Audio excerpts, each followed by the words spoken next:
buenos días. Seguimos con este ciclo de historia tucumana que estamos haciendo a través de la Asociación de Abogados de Tucumán. Y vamos a tocar un tema que es increíble, que muy pocos tucumanos saben o recuerdan, pero vamos a hablar del cierre de los ingenios del año 66 y de la importancia que ha tenido en lo catastrófico para nuestras provincias, pero a pesar de la envergadura de esta tragedia, no hay una difusión adecuada y no tenemos los tucumanos el conocimiento suficiente sobre lo que ha pasado realmente. Y para hablar de ello, hemos invitado nada más y nada menos que a Manuel García Fernández, que es abogado, que es historiador y que es un amigo con el cual compartimos dos pasiones, que creo que es la abogacía y la historia, tal vez tres, la política también, Manuel. Así que bienvenido, Manuel García Fernández, a este ciclo de entrevistas. ¿Cómo estás, Manuel? Bueno, muy bien, Fernando. Muchas gracias por tu invitación, por tenerme en cuenta para este ciclo que están encarando desde la asociación, que me parece fabuloso. La verdad que lo felicito. Me parece que es una idea realmente, como te digo, superior, teniendo en cuenta que está bien, a veces no la historia está dejada un poco de lado en el sentido de que la gente en esta vida tan acelerada, ¿no? Está más en el día a día, pero creo que la pandemia ha generado también ahora sí una idea un poco, ¿no? De revisionismo en general. Así que me parece buenísima la propuesta. Muchas gracias por invitarme. Bien, Manuel, y contanos un poco qué es lo que pasó en el año 66 en Tucumán con el cierre de 11 ingenios. ¿Cuál es el origen que tiene esto? ¿Por qué pasa, por qué cierran 11 ingenios de golpe en Tucumán? Bueno, ahí, claro, la idea un poco hay que hacer lo más breve posible, porque podría ser la parte, si no, más extensa de la conversación, pero, ¿sabes, Fernando? Hay un tema que es que esto se remonta, y la gente no lo sabe, a prácticamente 1825, si mal no recuerdo, que es cuando ya en Buenos Aires se plantean, digamos, en lo que eran las salas de representantes, esta la legislatura porteña, hay algunos pedidos de quema de cañaverales en Tucumán. Ya sabemos que el obispo Colombres, ¿no es cierto?, en 1821 ya había logrado establecer, y que de ahí en más no va a parar, el crecimiento de un ingenio, si bien precario, como sabemos, con un trapiche, ¿no es cierto?, vertical, de quebracho, pero bueno, no deja de crecer la industria azucarera, y eso empieza a preocupar porque ya sabemos que siempre hubo la cuestión, ¿no es cierto?, entre Buenos Aires y el resto del país, las provincias, por el desarrollo económico. Es decir, el gran negocio del puerto se había afectado, obviamente, si una industria se desarrollaba, ¿no? Bueno, y esa pelea, digamos, Tucumán la logra vencer muy bien, porque teniendo muy buenos representantes, sobre todo después de, digamos, del proceso ya de la Constitución Nacional, los gobernadores tucumanos, perdón, y los demás representantes en el Congreso de la Nación siempre defendían muy bien el precio del azúcar y sobre todo controlar, ¿no es cierto?, que las barreras arancelarias funcionen. Entonces decían que si eso ocurría y la industria crecía, íbamos a tener una industria, ¿no es cierto?, nacional en un, digamos, plano tan estratégico como el alimentario. Y eso, digamos, se mantuvo muy bien, te diría, hasta los años 30. Ya los golpes militares siempre, digamos, jugaron en contra, ¿no?, de Tucumán, obviamente, y de los intereses más del puerto, por decirlo de alguna manera, ¿no? Pero ese es el origen. Y eso, el desencadenante definitivo, va a ser ya con el golpe de Estado de Onganía, como sabemos, cuando ahí sí se tome la decisión de intervenir 15 ingenios y solamente se logran cerrar 11. Esa fue, digamos la razón es lo que todos los historiadores tienden hacia eso, a pensar que era exacto, ¿no? Un juego de económico y de poder entre el puerto y una provincia totalmente desarrollada como era Tucumán. Eso te diría como el origen de la causa, ¿no? De lo que hoy en día nadie la discute. Durante muchos de estos últimos 60 años sí medio no se sabía bien qué había pasado, pero hoy ya la doctrina, digamos, histórica es pacífica en cuanto a sostener que fue ese realmente, ¿no?, el sentido que tuvo este cierre masivo de ingenios, ¿no? Tengo una pregunta, este cierre de ingenio, ¿qué impacto eh, ocasiona en una provincia como la nuestra, en los trabajadores, en los cañeros? ¿Qué es lo que pasa en Tucumán con este cierre masivo de su industria madre? Y bueno, si uno se pone a pensar, cuando vos decís que a Tucumán venían, ¿no es cierto?, personalidades como el premio Nobel Jacinto Benavente de literatura, que importábamos además intelectuales, porque después inclusive sabemos que de la Segunda Guerra Mundial, la Universidad Nacional de Tucumán, que era hija de esa industria azucarera, pujante, logra cobijar a un montón de exiliados, inclusive de la Guerra Civil Española. Y todo ese Tucumán va a empezar a desaparecer, es decir, va a decaer la universidad, vamos a tener fuga de cerebro también por el longaniato, ¿no es cierto? Que ya sabemos por la noche está de los bastones largos, en todo el país, no solamente en Tucumán. Bueno, uno empieza a tener realmente, empezás a ver que Tucumán, desde ahí, digamos, como yo digo a veces, la africanización de Tucumán comienza y no para. Es decir, así como veníamos creciendo de una manera realmente exponencial increíble, bueno, acaba de ocurrir al revés, digamos. Vamos a empezar, en vez de crecer, a decaer, ¿no? Eso yo creo que fue un golpe mortal para Tucumán, es decir, que la mitad de sus ingenios, ¿no es cierto?, que importaban también, inclusive nos acordemos la mano de obra de santiagueños, catamarqueños que venían porque había que levantar la cosecha en esa época que todavía era manual prácticamente, y sí, y el exilio, ¿no?, forzado de 300.000 tucumanos que se calcula tuvieron que también irse porque, bueno, no tenían ya trabajo acá en la provincia. Eso fue un golpe. ¿Cuánto, disculpa que te interrumpa, pero Sí, por me acabas favor. de decir 300.000 tucumanos. Sí, se calcula que pueden haber sido entre 250.000 y 300.000, teniendo en cuenta, pensemos, ¿no es cierto?, que, a ver, uno cuenta las poblaciones que había en esos ingenios, llamémosle Santa Lucía, es decir, Tucumán estaba densamente poblado, ¿no? Que eso también, te cuento, Fernando, era uno de los argumentos que hasta los que defienden el cierto de ingenio te dicen, por ejemplo, dicen, bueno, en Tucumán hace 50 años teníamos prácticamente la misma población que ahora, dicen, ¿qué hubiese pasado si no se hubiesen cerrado esos ingenios, dicen ellos, ¿no? Si hoy tendríamos no sé qué cantidad de, 3 veces, es decir, Tucumán, que es una provincia, ya sabemos, tan pequeña en territorio, hoy probablemente no tendríamos, ¿no es cierto?, un espacio acorde para vivir todos, vos que inclusive que estás en el tema del desarrollo de la vivienda y de poder tener una propiedad digna, bueno, eso sería imposible según estos analistas, ¿no? Hay gente que hace apología del cierre de ingenios, ¿no? No lo ven como algo malo, los mismos tucumanos, ¿no? Pero bueno, te quiero decir que sí, sí, perdón, decime. No, yo creo que realmente una migración de esa envergadura, uno piensa que en el éxodo jujeño son 7.000 los jujeños, nosotros hablamos de un éxodo de 250.000 a 300.000 tucumanos en la provincia, indiscutiblemente es devastador.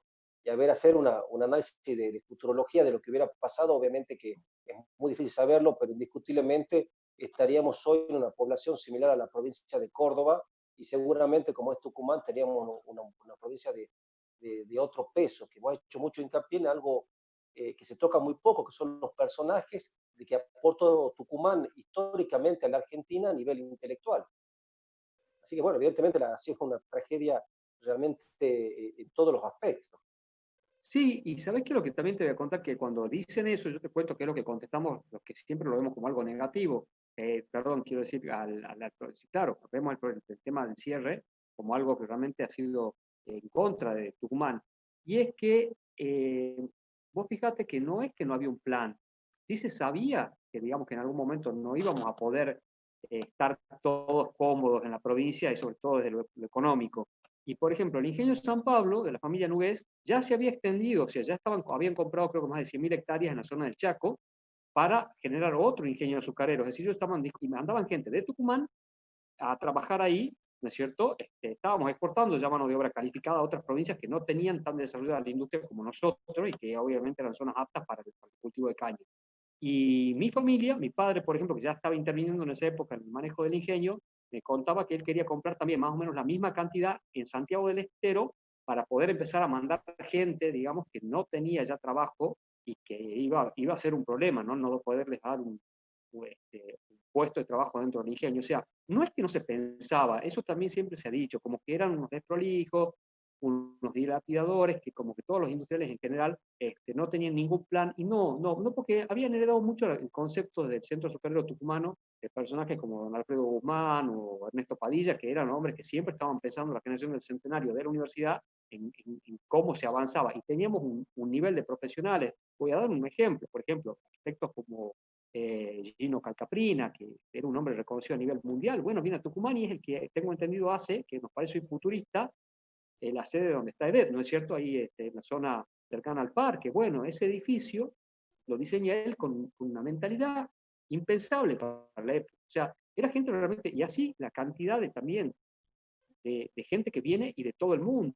¿no? Y lo que hemos exportado, que son hijos de esa generación y de todas las colectividades, Miguel Ángel Estrella, bueno, es decir, esa exportación también un poco forzosa, porque Miguel Ángel se va por un problema también de persecución política, la misma Mercedes Sosa, o sea, hasta el día de hoy, el recientemente fallecido César Pelli, es decir, ese Tucumán azucarero generaba, como vos dices, yo concuerdo, realmente una monstruosidad de personajes que han sido destacados y reconocidos a nivel mundial. Pero bueno, eso fue lo que pasó, ¿no? Y yo creo que la idea sería rescatar un poco, bueno, cómo podemos partir de este conocimiento, pero hay una catarsis entre todos, y también reconciliarnos, porque no hay que, en la industria pasó eso, ¿no? Que las familias industriales, por ejemplo, se han peleado mucho, se han hecho la culpa, que vos es esto, que vos los otros, y hoy en día vemos como que yo creo que hay que superar esa etapa, ¿no? Y volver a hermanarnos. O sea, hoy en día, para mí el paradigma pasa por ahí, ¿no? Y tengo una pregunta, cuando uno ve todo un plan organizado, indiscutiblemente para perjudicar a la industria tucumana, a la industria azucarera, tiene que haber beneficiados y gente perjudicada. ¿Quiénes son los beneficiados en esto, Manuel? Bueno, los beneficiados, como te digo, a veces uno siempre quiere buscar uno, ¿no? Es como que es medio, yo siempre digo que es un poquito infantil. Ya el ingeniero Víctor Emsi, que había trabajado en nuestro ingenio cuando lo entrevistaron, porque él presenció, digamos, cuando los ingenios del norte venían, una firma, bueno, una emblemática de Jujuy, que era la que supuestamente más presiona, si los salteños y los jujeños tenían intereses, el reclamo de ellos, ya inclusive ante General Perón, era de que Tucumán tenía demasiados ingenios, ¿no? Entonces, que en Tucumán la idea que ellos planteaban es que tenía que haber 5 ingenios, tipo el nivel de Concepción, de esa envergadura, que era el más grande, que molía con 2 trapiches, ¿no? Los demás casi todos molían, inclusive en familia con uno, pero no tenía que pasar de ahí. Entonces ese era el plan que ellos sostenían. Es un poco visto cuando contaron estos planes ahora que uno sabe que están a nivel nacional de control de la natalidad. Bueno, el control de la economía tucumana pasó un poco por decir, Tucumán se fue, o sea, hubo algo descontrolado, fines del siglo XIX, todo el que tenía plata invertía en un ingenio, le iba bien, y digamos, y ahora esto, ellos planteaban, esto es un horror, esto es un caos y perjudica a toda la nación. Y decían que los tucumanos hacíamos azúcar de mala calidad, cara, que inclusive si no había que traer azúcar de Brasil, que es lo que también siempre ellos presionan para amenazar, ¿no es cierto? De alguna manera, cuando, digamos, sienten que no pueden manejar el negocio. Eso básicamente han sido los ingenios de Salta y Jujuy y a la política. Ahora, yo te diría que a nivel nacional, en el puerto, claro, que es cuando ya discutimos el tema del federalismo, es lo que yo te decía, el problema inicial, y son seguramente todos los que se benefician del negocio, ¿no es cierto? Ya sabemos de poder intercambiar libremente este tipo de productos. Entonces, si hay alguien que puede hacer entrar azúcar de Brasil, porque básicamente siempre es la que se pide, ¿no? Porque será, pues, calculo porque estaba más cerca por el flete, bueno, eh, y alguien debe ganar alguna comisión, eso es lógico. Entonces, ¿para qué quiero un ingenio en Tucumán si yo vivo en el puerto y mi negocio es importar, básicamente, ¿no? Entonces, es condenarnos, digamos, distintas ideologías, ya hablábamos de la política, de lo que han sido gobiernos que han querido bregar por el desarrollismo y la industrialización.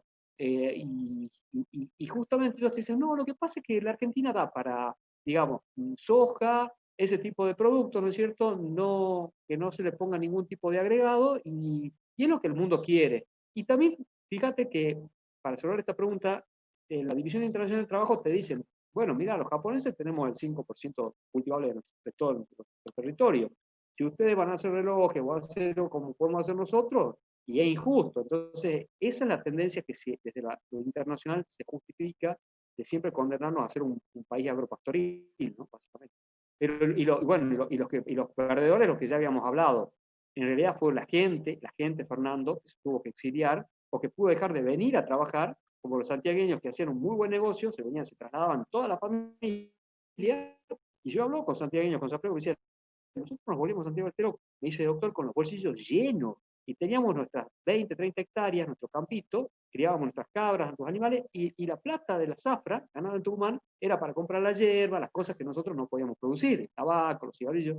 Entonces, la leche para los chicos, el polvo, ese tipo de cosas, dice que no, pero que eran cuestiones que después dice que nosotros no podíamos solucionar. Pero ese fue, en realidad, Fernando, el que se perjudicó, el más pobre. El rico, dentro de todo, la mayoría de los ingenios, te cuento, salvo mi familia, cerraron el ingenio, ¿no es cierto? la fábrica y se quedaron con la tierra porque tenían societariamente dividido la tierra de la fábrica, ¿no?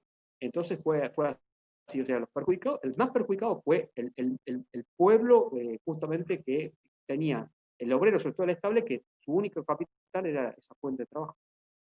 Y bueno, Manuel, de ahí para terminar, es muy difícil conseguir bibliografía sobre esto, qué libros hay, qué libros nos recomendás y dónde lo podemos conseguir, porque creo que a muchos nos interesa saber la historia contemporánea de nosotros. Sí, bueno, si los puedo mostrar, inclusive porque es más ilustrativo, acá yo separé dos que me parece que son claves. A ver si se ve, se llama Azúcar para el Monopolio, de Taire, que realmente me parece un libro que es el primero, ¿no? Que denuncia del año 67, donde denuncia lo que estamos hablando, los ingenios del norte y la cuestión de por qué se quería monopolizar, digamos, el azúcar, ¿no? O por lo menos oligopolizar. Ese libro es el primero de denuncia que uno ve. Después Taire es una persona que va a ser, no muere con la dictadura del 76, pero estaba mucho tiempo preso, un preso político, y evidentemente por todas estas cosas que denunciaba, ¿no? Ese libro me parece que es el primero, es como un clásico, y lo plantea muy bien ya al tema. Y el segundo es uno más nuevo, del año 2006, o 2005, perdón, de Roberto Pucci, un doctor en historia de nuestra Universidad Nacional de Tucumán, que se llama, y se puede ver, Historia de la destrucción de una provincia. El título creo que ya lo dice todo, y es lo que hemos resumido en nuestra charla.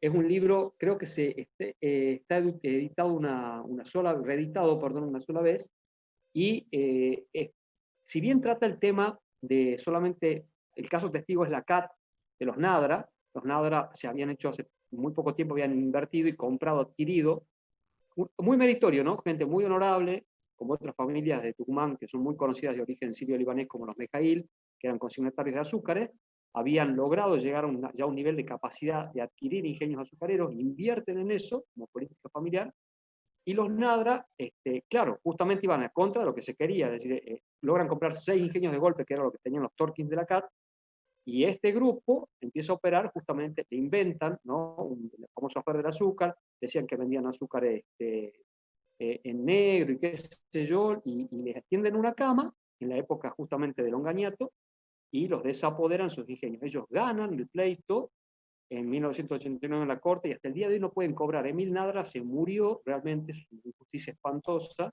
sin poder cobrar su juicio, porque se le reconoció que había sido una confiscación, ¿no es cierto?, lo que le hicieron a él con su ingenio azucarero.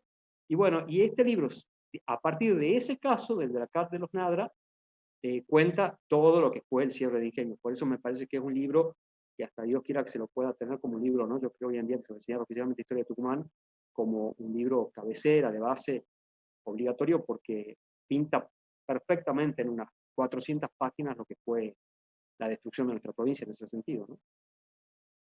Bueno, Manuel, tenemos que terminar. La verdad que un placer escucharte, es un tema que ya lo hablamos en algunos cafés y que creo que los dos nos apasiona y nos preocupa. Simplemente agradecerte, estamos en contacto y la verdad que espero que muchos tucumanos comiencen a empaparse de esta trágica historia que es muy reciente, tiene un poco más de 50 años. Así que Manuel, te mando un saludo y gracias por participar en este ciclo de entrevistas. No, por favor, muchas gracias a ustedes y cuando quieran a su disposición. Los felicito por el ciclo. Gracias. Nos vemos.